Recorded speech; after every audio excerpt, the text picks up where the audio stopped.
देख सीय शोभा सुख पावा, हृदय सराहत बचन न आवा।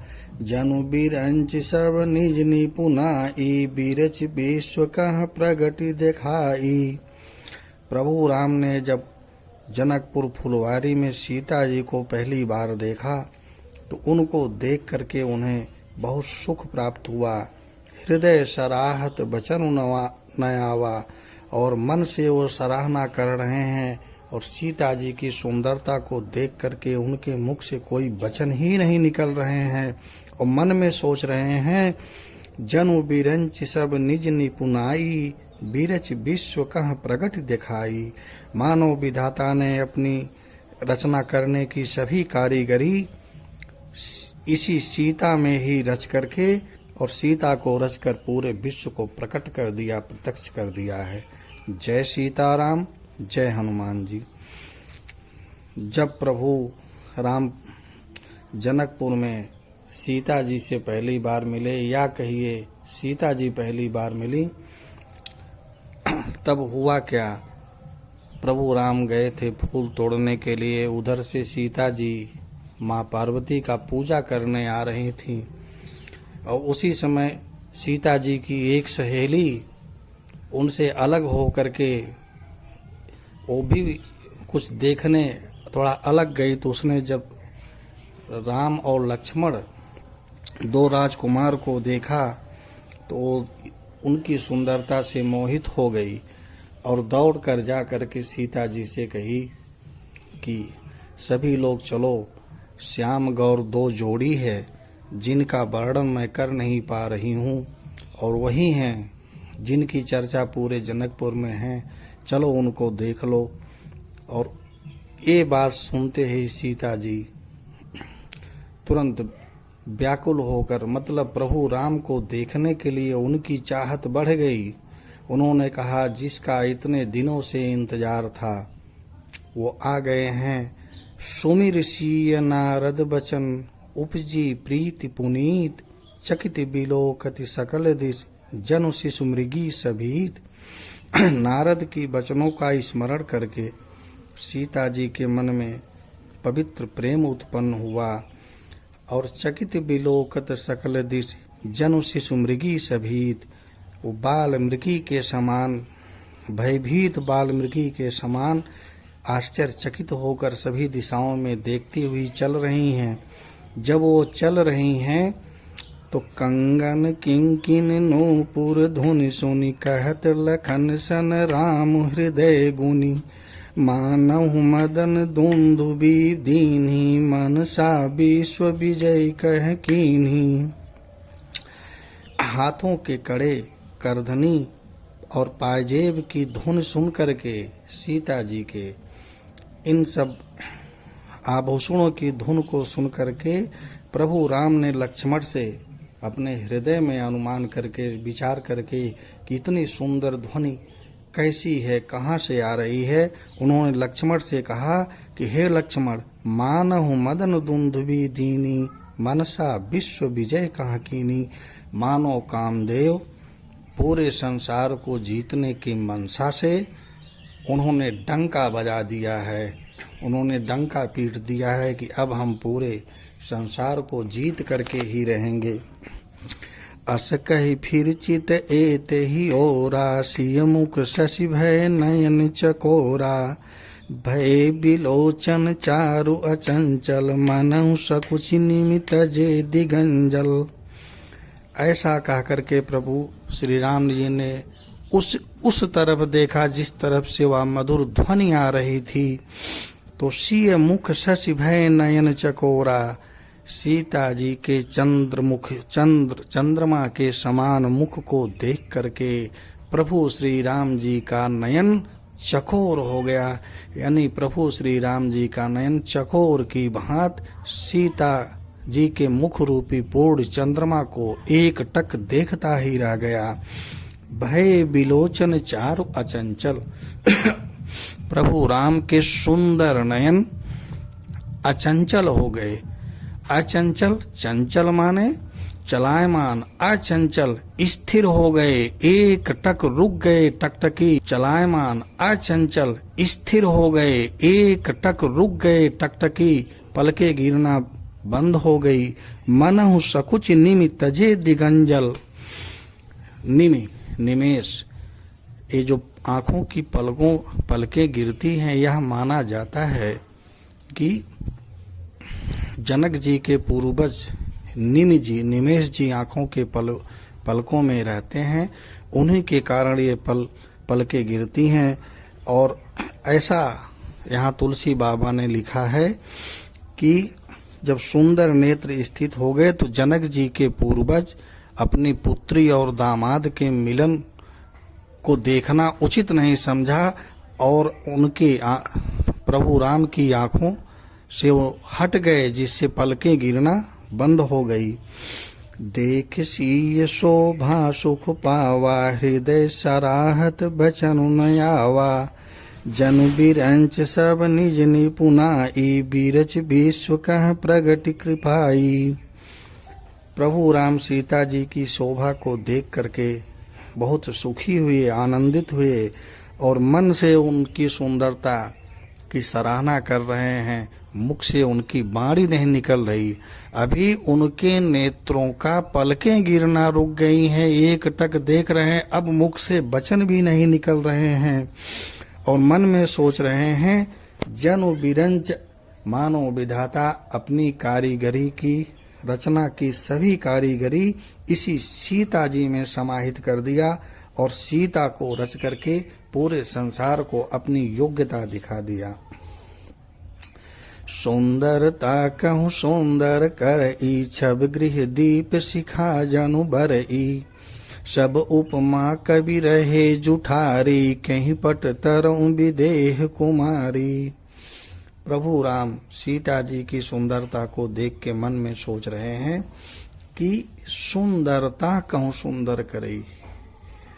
सीता की सुंदरता को भी सुंदर कर रही है और छब गृह दीप शिखा जनु बरई। शोभा सुंदरता रूपी भवन में जहां अब तक अंधेरा था,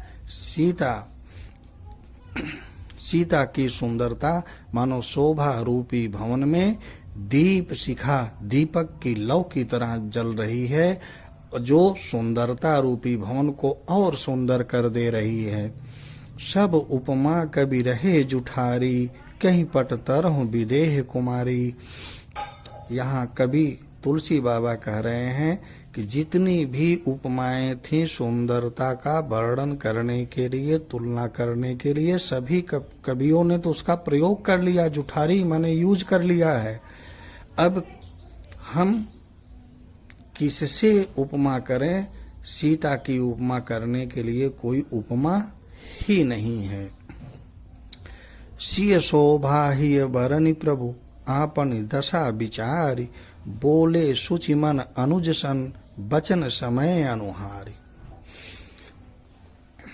प्रभु राम सीता जी की सुंदरता पर मोहित हुए, लेकिन फिर सिय शोभा ही बरनि, अपने मन में ही, हृदय में ही सीता जी की सुंदरता का वर्णन करके, यानी अब प्रभु राम के न ही मुख से वचन आ रहे हैं, न ही उनके नेत्रों का पलकें गिर रही हैं, मन में ही सीता की सुंदरता का वर्णन करके और अपनी दशा समझ करके बोले सुचि मन अनुज सन, बचन समय अनुहारी। प्रभु श्री राम जी अपने छोटे भाई लक्ष्मण से समय देख करके, माने समय का विचार करके पवित्र मन से बोले। क्या बोले? अब उनके मुख से वचन निकल रहा है।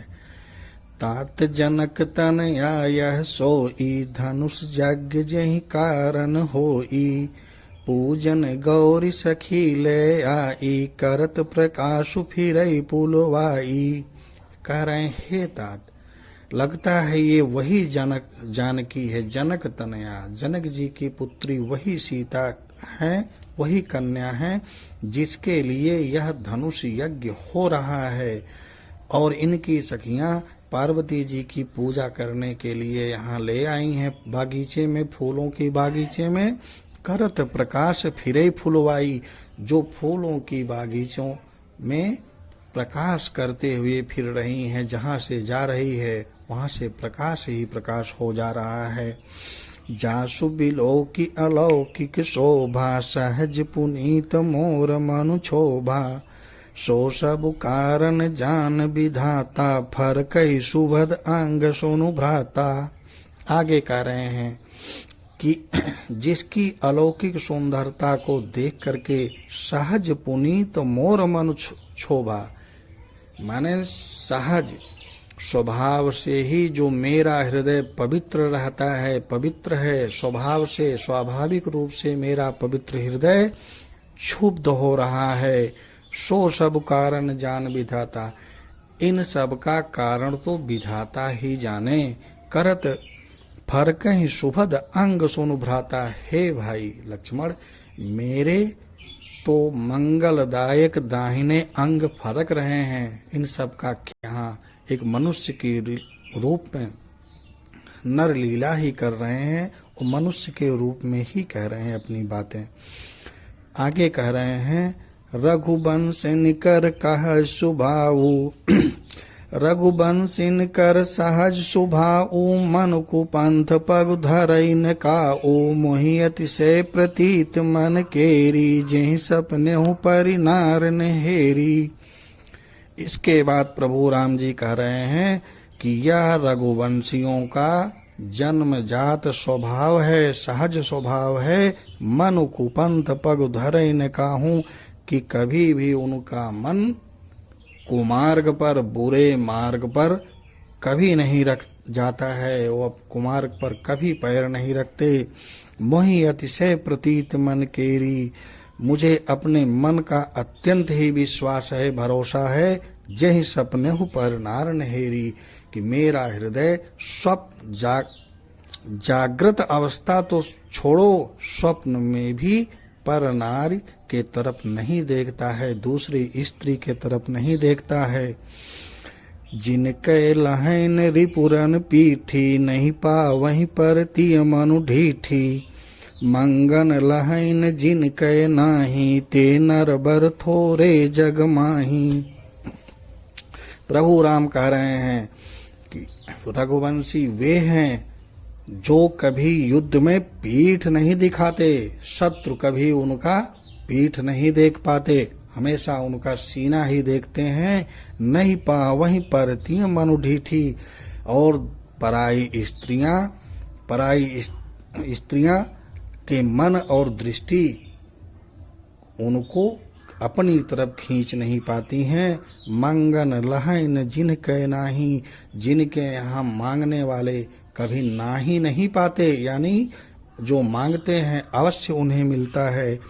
ते नरवर थोरे जगमाही, ऐसे श्रेष्ठ मनुष्य इस संसार में बहुत कम ही हैं जो रघुवंशियों में हैं।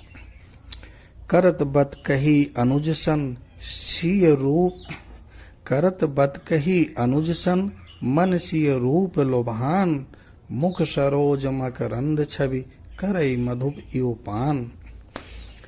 वो अपने छोटे भाई लक्ष्मण जी से इस तरह से बातचीत कर रहे हैं, परंतु फिर भी प्रभु राम का हृदय सीता जी के रूप पर लुभाया हुआ है।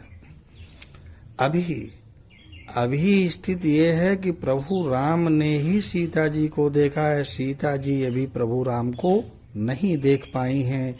और मुख सरोज मकरंद छवि करई मधुप इवपान, और सीता जी के मुख रूपी कमल की शोभा के पुष्प रस को उनका हृदय भौरे की तरह पी रहा है। मतलब लक्ष्मण जी से वो बातचीत कर रहे हैं, फिर भी प्रभु राम का मन सीता जी की सुंदरता पर लुभाया हुआ है। उनके मुख कमल के पुष्प रस को उनका हृदय भौरा बन करके पी रहा है। इसके बाद सीता जी जब प्रभु राम को देखती हैं क्या होता है, इसे आगे अगली कड़ी में। तब तक के लिए जय सीताराम।